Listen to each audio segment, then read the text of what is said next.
This athlete is talking about him now adjusting from being a star on the basketball court to now working in a warehouse with a regular job. Let's take a look at what he's got to say here. A former athlete. Can we talk about how it feels transitioning from being that top athlete to having to like step into the real world and get a job and shit? Like, bro, it feel like just yesterday I was dunking on motherfuckers. I'm hitting threes. Hey, anyway, I'm doing all that now. No, I'm stressing.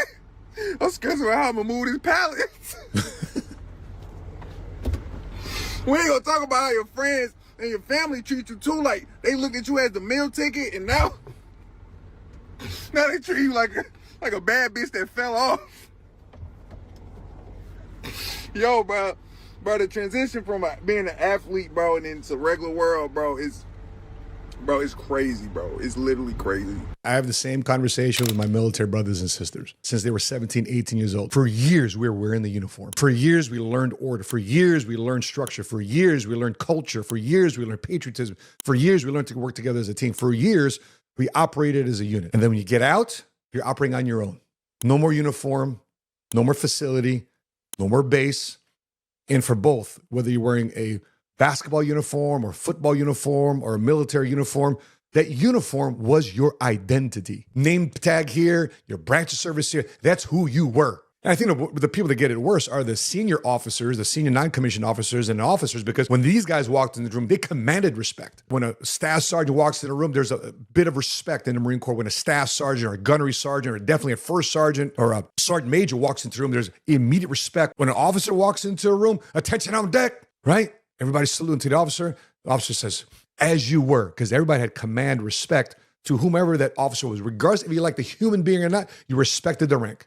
So that was, for most military brothers and sisters, the uniform was your purpose. You're balling out. You're going to practice. You're studying game tape. Every day, your purpose mattered because you had a game on Sunday, or you had a game here in the next couple of days, or you're doing workups for a special operations capacity inspection. That purpose, that felt repetitive. Every Thursday, we'd be field day, but we worked together as a unit to clean the barracks, just make sure we had an outstanding inspection on Friday morning so we could have some libo early on Friday afternoon if we were back in garrison instead of being deployed. In the military, sports uniform, that's your brothers. That was your team. Now it feels like you're alone because you're not checking in no more. You're not gearing up. There's no more locker room. That uniform was your way of competing. The way you felt confident with your hands, your skills, your abilities, your uniform inspection to compete with your other service members in drill, in PFTs, marksmanship. Now nobody's keeping score anymore. That uniform was your area to be coachable, to have somebody mentor you, to get you leveling up. And most people don't want them to be pushed. But you realize as an athlete, you do. You realize as a service member, you do. You like that asshole of a first sergeant. You like that jerk of a coach. Some weird, sick way, you liked it. Because they knew it was for the betterment of the team. So therefore, you can win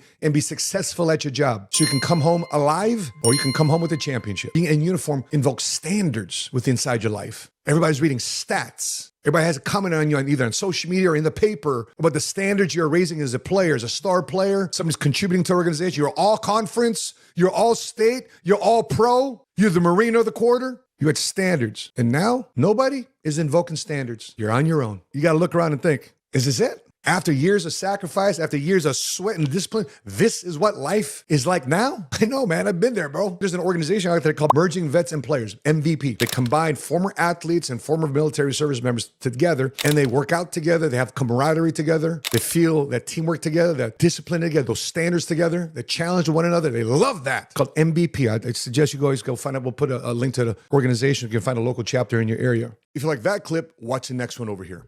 To watch the full-length episode, click over here.